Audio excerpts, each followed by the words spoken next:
Freedom Cafe, the forum for comics. I'm Dave T. I'm James C. A.K.A. Mr. Coleman. Big bag, big sexy, whatever I'm not going to call him that. And we're going to start, today we're going to focus our topics on two artists, Greg Capullo, whose mainly artwork is for DC, and also Sanford Green, who is a Marvel artist and also an independent. He does a lot of stuff for Image as well. Yeah, and first I'd like to start off with one of my first, the first Greg Capullo issue artwork that I had was from Spawn number 83, and he, this all the artwork inside is actually him, and also Todd McFarlane wrote the story for this one, and this is where he got his start out was in Spawn.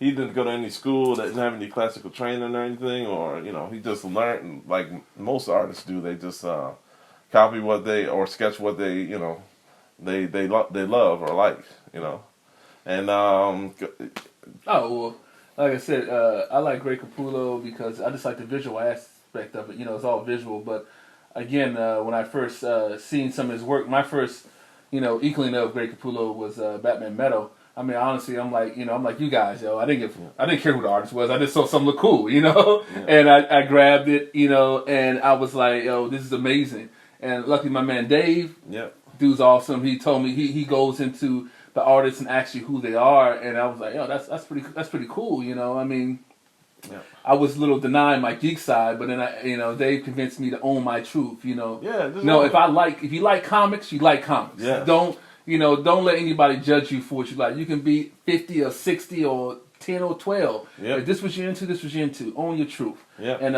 so definitely seeing these guys, the artwork, it's just amazing to me because it's escapism at its finest. I mean, these stories take us to different places and to different areas, like Batman Beyond.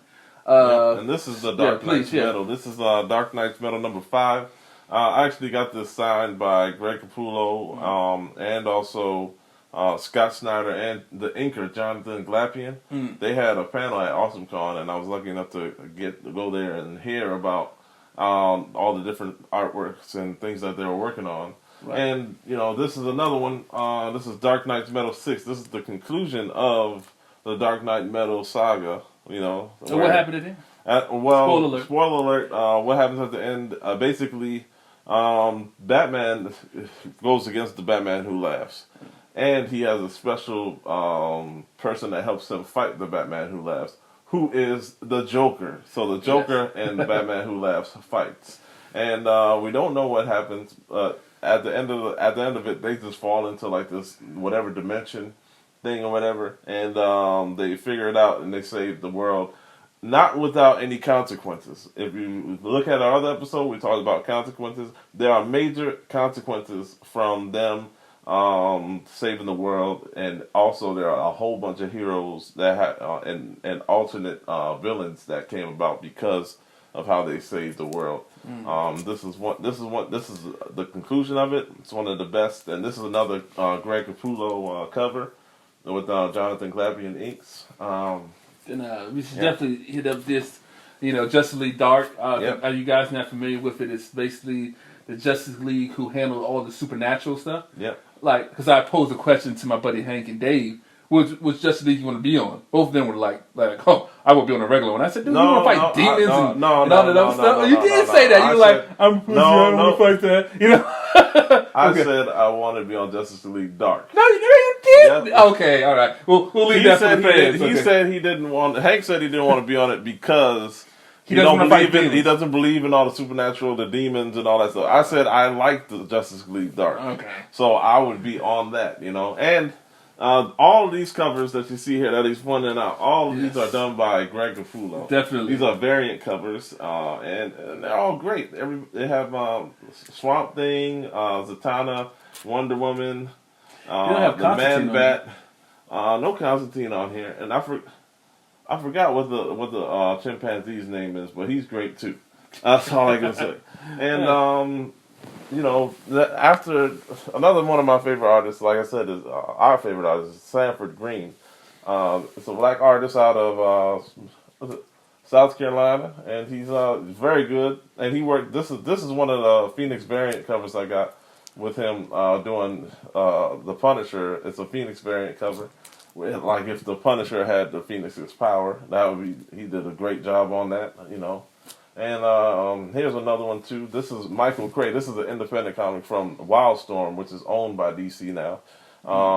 Michael Cray in this comic, he's basically hired to kill the Justice League members because they have all gone bad.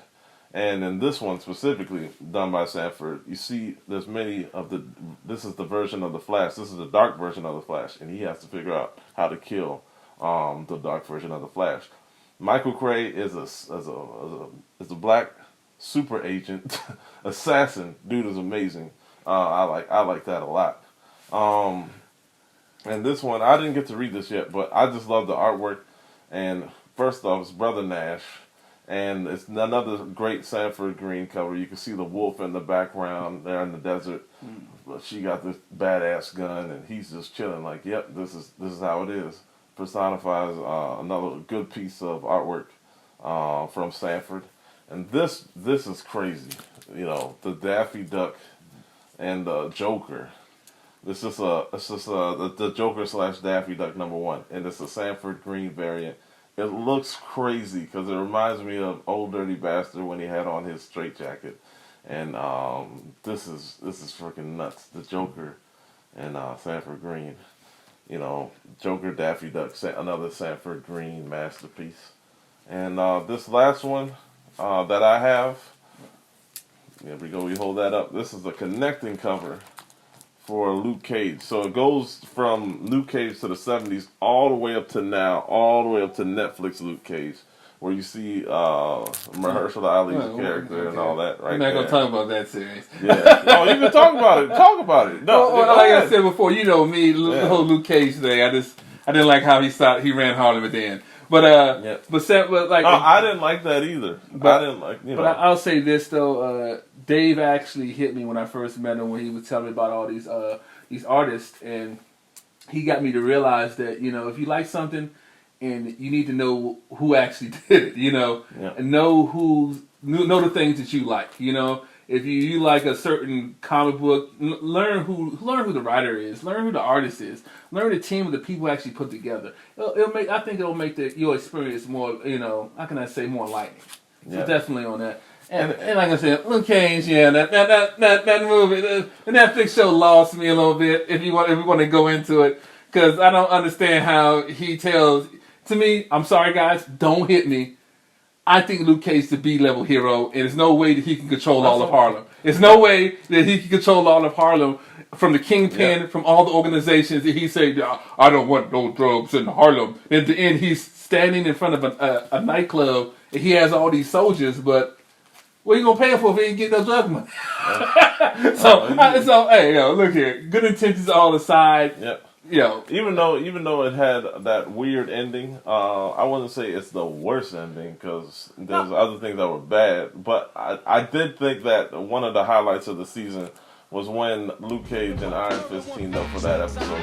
Because when they had those fights and then they used that Wu-Tang music. Oh, no, we're not. Hold on. So great. No, time out. First off, I don't even care what he's gonna say. That episode was the best episode of that ever. Okay, first of all, we're not denouncing the sound. The soundtrack of Luke Cage was amazing. Yes. Everything from the live music, from like you said, the sound bites. Yes. They even had Method Man in it. You know, I mean, that was amazing. But again, I just can't get behind the ending. I mean, I said, I agree. I agree with him on that. And also, they had a point in there where they used the director of the show actually used one of Sanford's artwork where they bumped the fist at the end of that scene when they were fighting. That actually came from the artist Sanford Green.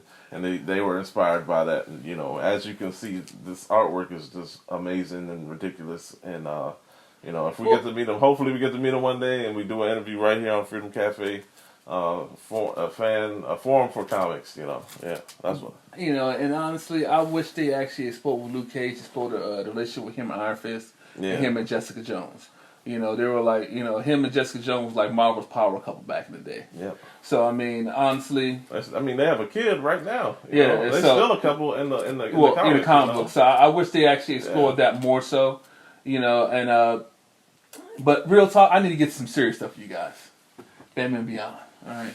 Yeah. Kevin Smith said a statement that I fucking agree with. Yes, and I use the word fucking because I tell you right now, this is what he said. Not quote. That if DC should make a Batman Beyond movie and have Michael Keaton play the old Batman in the movie, make $1 billion. I totally agree with that. I want that to happen because if you guys don't know about Batman Beyond, it's basically Batman. I'll give you a quick synopsis. Batman is old in the future, has some health issues. The man of Batman's been passed off. Damian now runs the League of Shadows. Barbara Gordon is new commissioner of Gotham City in the future. They didn't really go into what Nightwing was doing. Yeah. But in the comic, he finds a young kid off the street named Terry McGinnis. Not really a street kid, but, you know, he's athletic, of course, knows a little bit of martial arts. And I won't tell you the crazy twist how he's actually the DNA son of Batman. But, yeah, I just told you. Yeah. Spoiler alert. That spoiler alert was very late. I'm sorry. Yes. I apologize for okay, but my bad. Spoilers. But the point is... Still read the story. Go read it. The story's amazing. Terry is a great Batman. And he has Batman basically being his Alfred. But more so the more active aspect where he's basically doing detective work from back home and Terry's basically the muscle. And it's actually a good dynamic. And it hits a couple good movies out there I think you should check out called Batman Beyond a Call. It's the Return of the Joker. And that one, I'm not going to spoil that one. Just check that out. I agree with Kevin Smith. DC's been fucking up. I mean, Aquaman was good.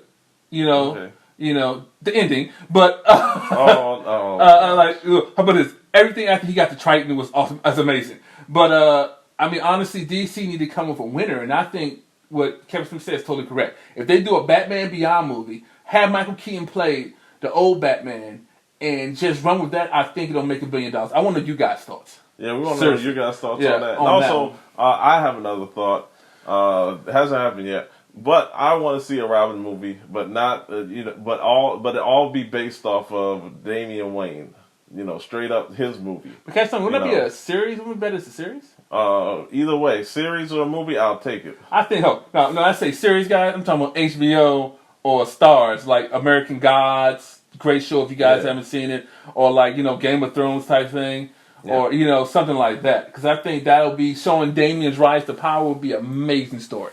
Yeah. That's true. That's very true. And this wraps up another episode of the Freedom Cafe. First off, we want to thank Greg Capullo for all these great works and Sanford Green for all these great works. Kevin Smith, thank you for your... And I'd like to thank... don't forget that guy, Hank... What's his name? Hank... McDonald. Okay, yes, that guy. Hank McDonald. Mac Attack. Yes, he doesn't give good snacks. But anyway. Oh, gosh. Well, that is a wrap on this episode of the Freedom Cafe. For forums, for comics. Yeah, forums for comics. And y'all, please, hey, like our page, leave a comment.